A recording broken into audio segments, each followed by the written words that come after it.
Hello friends, welcome to our channel box office blockbusters. কথা বলবো ময়ূরক্ষী এই মুভির 27 দিনের কালেকশন নিয়ে, আগন্তুক এই মুভির 27 দিনের কালেকশন নিয়ে, ডার্ক ওয়ার্ল্ড এই মুভির 27 দিনের কালেকশন নিয়ে, বুমেরাং এই মুভির 37 দিনের কালেকশন নিয়ে, তুফান এই মুভির 27 দিনের কালেকশন। আপনারা জানেন তুফান যেটি গ্লোবাল সুপারস্টার সাকিব খান স্যারের ফিল্ম, শুধু বাংলাদেশে নয়, বাংলাদেশের বাইরে মুভিটি ইন্ডিয়া প্লাস ওভারসিজ মার্কেট চলছে। ওভারসিজ মার্কেটের USA, UAE, UK, Canada, Australia এরকম অনেক লোকেশনে মুভি চলছে। মুভিটি আপনারা জানেন আরব গল্পের অনেক লোকেশনে চলছে। মুভিটি মালয়েশিয়া এবং সৌদি আরবে রিলিজ হওয়া বাকি রয়েছে। আরও কিছু কান্ট্রিতে মুভিটি রিলিজ করার কথা রয়েছে। আমরা আশা করছি সেই সব কান্ট্রিতে মুভিটি রিলিজ হবে। আপনারা জানেন তুফান প্রথম ফিল্ম যেটি পর্তুগাল, স্পেন প্লাস ডেনমার্কে রিলিজ হয়েছে। এর আগে কোনো বাংলা ফিল্ম এইসব লোকেশনে রিলিজ হয়নি। তুফানই প্রথম বাংলা ফিল্ম যেগুলো অনেক লোকেশনে রিলিজ হয়েছে। আমরা আশা করছি তুফান ফিল্মটি বক্স অফিসে আরও ব্লকবাস্টার কালেকশন করতে সক্ষম হবে। প্রথম বলবো ময়ূরক্ষী নিয়ে বাঁচলো 1,25,00,000 টাকা। লিডার আপনারা জানেন ববি হক ম্যামের 27 দিন কমপ্লিট করে নিয়েছে। ববি হক ম্যাম অভিনীত ময়ূরক্ষী ফিল্মটি দর্শকদের খুবই পছন্দ হয়েছে। ফ্যানসের সাপোর্ট, ভালোবাসায় মুভিটি কিন্তু অলরেডি ক্লিন হিট। আপনি জানিয়ে দেই মুভিটি দর্শকদের মন জয় করতে পেরেছে, কিন্তু বর্তমানে মুভির শো সংখ্যা খুবই কম। পজিটিভ রিভিউ সাথে রিলিজ হয়ে মুভিটি বক্স অফিসে ভালো পারফরমেন্স করতে পারেনি শুধুমাত্র মার্কেটিংয়ের কারণে। আমার মনে হয় ববি হক ম্যাম যদি এই মুভির মার্কেটিং আরও ভালোভাবে করতেন, অবশ্যই মুভিটি বক্স অফিসে একটি ভালো কালেকশন করতো। ময়ূরক্ষীর ক্লিন হিজের যে সাইডলাইনটি ছিল সেটি হলো 80 লক্ষ টাকা। আপনারা জানেন মুভিটি থিয়েটারিক্যাল ভ্যালু যা পার করেছে তাই মুভির ক্লিন হিট, কারণ বাজেট মুভি অন্যভাবেও রিকভার করতে পারে। নিতে 27 দিনে বাংলাদেশ থেকে আয় করেছে 2 লক্ষ টাকা।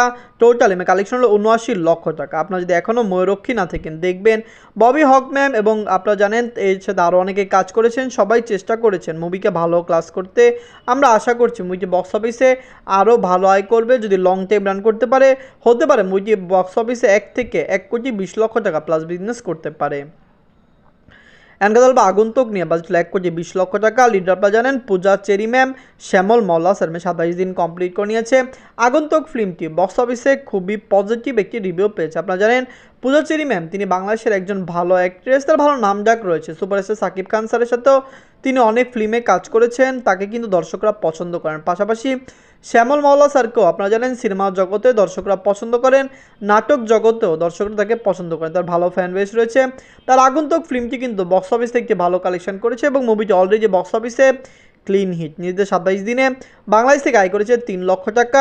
টোটাল কালেকশন হলো 1,40,00,000 টাকা। আপনারা যদি এখনও আগন্তুক না থাকেন দেখবেন পূজা চেরি ম্যাম এবং শ্যামল মওলা স্যার অভিনীত আগন্তুক ফিল্মটি কেমন হয়েছে, দর্শকদের মন জয় করা এই ফিল্মটি বক্স অফিসে কত টাকা আয় করতে পারে। কারণ আমরা চেষ্টা করছি যে ফিল্মটি যেন বক্স অফিসে একটি ভালো কালেকশন করে রেকর্ড আয় করতে পারে।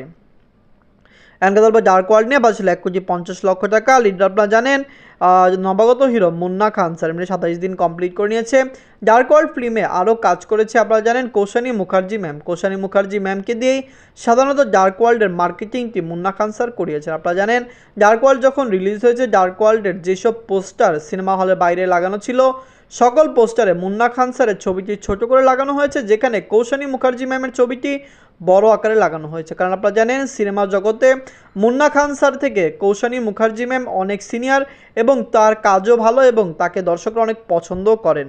ডার্ক ওয়ার্ল্ড নিজেদের 27 দিনে বাংলাদেশ থেকে আয় করেছে 6 লক্ষ টাকা। টোটাল এমএ কালেকশন হলো 1,69,00,000 টাকা। আপনারা যদি এখনও ডার্ক ওয়ার্ল্ড না থাকেন দেখবেন নবাগত হিরো মুন্না খান স্যার বলেছেন তিনি নাকি এই মুভিতে বাজেট খরচ করেছেন 3 কোটি টাকা, কিন্তু আপনি জানিয়ে দিই যারা মুভি অ্যানালাইটিক সবাই বলছে যে এই মুভিতে 1,50,00,000 টাকার বেশি 1 টাকাও খরচ হয়নি, এর চেয়ে কম হতে পারে। যাই হোক, অ্যাকশন সাসপেন্স এই ফিল্মটি দর্শকদের পছন্দ হয়েছে। আমরা আশা করছি এই ফিল্মটি বক্স অফিসে আরও ভালো কালেকশন করবে। আপনারা জানেন ডার্ক ওয়ার্ল্ড কিন্তু অনেক সিনেমা হলে চলছে, পাশাপাশি ডার্ক ওয়ার্ল্ড 2 নিয়ে আসার অ্যানাউন্সমেন্ট মুন্না খান স্যার করে দিয়েছেন, যার কারণে আমাদের মনে হচ্ছে লাইফ টাইম মুভি বক্স অফিসে আরও বেশি আয় করতে পারে। এনকাদল বা বুমেরাং নিয়ে বাজছিল 8 কোটি টাকা। লিডার আপনারা জানেন সুপারস্টার জিৎ স্যার 37 দিন কমপ্লিট করে নিয়েছে। সুপারস্টার জিৎ স্যার অভিনীত বুমেরাং ফিল্মটি বক্স অফিসে একটি ভালো কালেকশন করেছে দর্শকদের ভালোবাসায়। মুভিটি কিন্তু অলরেডি বক্স অফিসে ক্লিন হিট। অনেকেই বলছে বাজেট রিকভার না করে বক্স অফিসে মুভিটি কিভাবে ক্লিন হিট হলো। Superstar Jeet sir already success party করে নিয়েছে। আপনারা জানিয়ে দিই যার প্রধান কারণ movie satellite right, digital right ভালো টাকায় বিক্রি হয়ে গিয়েছে, যার কারণে কিন্তু মুভিটি নিজের বাজেট, থিয়েটারিক্যাল ভ্যালু, স্যাটেলাইট রাইট সব কিছু মিলিয়ে উঠিয়ে ফেলেছে এবং বক্স অফিসে তারা এই জন্যই মুভিকে ক্লিন হিট দাবি করছে। আমরা নিজেরাও বলছি মুভিটি প্রফিটেবল বিজনেস করে ফেলেছে, অবশ্যই মুভিটি বক্স অফিসে ক্লিন হিট। নিজেদের 37 দিনে মুভিটি ওয়েস্ট বেঙ্গল থেকে আয় করেছে 6 লক্ষ টাকা। টোটাল কালেকশন হলো 5,71,00,000 টাকা। আপনারা যদি এখনও বুমেরাং না থাকেন, দেখবেন বুমেরাং ফিল্মটি বক্স অফিসে লং টাইম রান করবে। মুভিটি অবশ্যই বক্স অফিসে 6.5 কোটি থেকে 7 কোটি রুপি প্লাস বিজনেস করবে। সুপারস্টার জিৎ স্যারের ভালো মার্কেট বাংলাদেশে থাকলেও বুমেরাং বাংলাদেশে রিলিজ হওয়ার কোনো সম্ভাবনা নেই। আমরা আশা করছি ওয়েস্ট বেঙ্গল থেকে এই মুভিটি একটি ভালো কালেকশন করবে। বিগত বছরগুলির মতো সুপারস্টার জিৎ স্যারের এই বুমেরাং ফিল্মটি কিন্তু হিন্দি মার্কেটে রিলিজ করছে না, যেখানে আপনারা জানেন রিসেন্ট টাইমে রাভান, তারপর চেঙ্গিস, এই মানুষ এই ফিল্মগুলি হিন্দি মার্কেটেও রিলিজ হয়েছিল।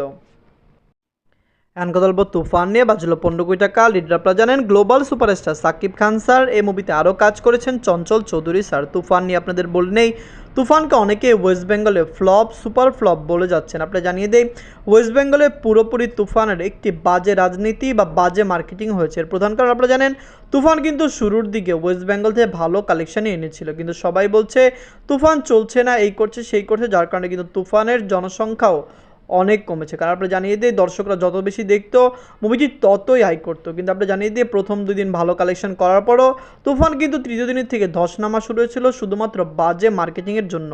এটি একটি আপনি জানিয়ে দেয় খোলা মার্কেটে একটি বাজে মার্কেটিং হয়েছে, যেন superstar Shakib Khan sir West বেঙ্গলের দর্শকদের না টানতে পারেন। আপনি জানিয়ে দেয় তিনি অনেক দিন যাবৎ কলকাতায় কাজ করছেন, তার ভালো ফ্যান বেস কলকাতায় রয়েছে, কলকাতার অনেক দর্শক তাকে সাপোর্ট করে। তুফান যখন রিলিজ হয়েছে তখনও সেই দর্শকগুলি ওয়েস্ট বেঙ্গলে ফিল্মটিকে দেখতে গিয়েছিল, কিন্তু আপনি জানিয়ে দেয় মার্কেটিং এরকম পর্যায়ে গিয়েছে যে শেষমেশ কেউ দেখতেই যাচ্ছিল না। যাই হোক, নিজেদের 27 দিনে মুভিটি বাংলাদেশ থেকে আয় করেছে 56 লক্ষ টাকা। নিজেদের 9ম দিনে মুভিটি অল ইন্ডিয়া গ্রস কালেকশন করেছে 3 লক্ষ রুপি। আপনি জানিয়ে দেয় তুফান কিন্তু বর্তমানে ওয়েস্ট বেঙ্গলে খুবই কম সিনেমা হলে চলছে, মুভির শো সংখ্যাও কমে এসেছে। হতে পারে মুভিটি খুবই তাড়াতাড়ি ওয়াশ আউট হতে পারে, কিন্তু আমার মনে হয় তুফান যাই আয় করুক দরদ ফিল্মটি আরও বেশি আয় ওয়েস্ট বেঙ্গল থেকে করতে পারে। নিজের 16 দিনে মুভিটি ইউএসএ মার্কেট থেকে আয় করেছে 32 লক্ষ টাকা, ইউনাইটেড আরব থেকে আয় করেছে 8 লক্ষ টাকা, ইউকে থেকে আয় করেছে 20 লক্ষ টাকা, অস্ট্রেলিয়া মার্কেট থেকে আয় করেছে 16 লক্ষ টাকা। মুভিটি ওয়ার্ল্ড রেট মার্কেটে আপনারা জানেন ভালো চলছে, ওয়ার্ল্ড রেট মার্কেটের অনেক লোকেশনে মুভি চলছে, ডে বাই ডে চলছে, এবং আমরা আশা করছি ওভারসিজ মার্কেটে তুফান নতুন রেকর্ড আয় করবে। বাংলাদেশের যত ফিল্ম যত টাকা ওভারসিজ মার্কেটে আয় করেছে তার চেয়েও বেশি আয় কিন্তু তুফান করতে যাচ্ছে। নিজেদের 27 দিনে মুভি ওয়ার্ল্ড রেট মার্কেট থেকে আয় করেছে 1,35 লক্ষ টাকা। টোটাল কালেকশন হলো 53,09 লক্ষ টাকা। আপনারা জানিয়ে দেই ওভারসিজ মার্কেটে শনি রবিবারের পরে একটি ড্রপ দেখা দিতে পারে, কিন্তু আমরা আশানুরূপ কালেকশন ভাবে রাখছি যে মুভিটি ওভারসিজ মার্কেটে 20 থেকে 25 কোটি প্লাস বিজনেস করবে। 28শে জুলাই মুভিটিকে মালয়েশিয়া রিলিজ করার কথা রয়েছে। যদি মালয়েশিয়ায় মুভি রিলিজ হয় বক্স অফিসে মুভি আরও তুফানি কালেকশন আনতে পারবে, কারণ মালয়েশিয়ায় অনেক বাংলাদেশি থাকে এবং তুফান মালয়েশিয়া থেকে 1 কোটি টাকা প্লাস বিজনেস করতে পারে। আমরা জানিয়ে দেই তুফানকে সৌদি আরবে রিলিজ করা নিয়ে অনেক কথা চলছে। আমরা জানি যে আলোচনা অনেক কঠিন হতে যাচ্ছে, কিন্তু সৌদি আরবে প্রথম বাংলা ফিল্ম হিসেবে তুফান রিলিজ হওয়ার সম্ভাবনা প্রবল। আমরা আশা করছি তুফান ফিল্মকে খুবই তাড়াতাড়ি তুফান টিম সৌদি আরবে রিলিজ করবে। তুফান, ময়ূরক্ষী, আগন্তুক, ডার্ক ওয়ার্ল্ড, বুমেরাং এই 5টি মুভির মধ্যে সবচেয়ে বাংলা মুভি কোনটি, কোন মুভিটি হচ্ছে বিগেস্ট ব্লকবাস্টার, কোন মুভিটি হচ্ছে ফ্লপ, কমেন্ট করে জানিয়ে দিয়েন। ধন্যবাদ।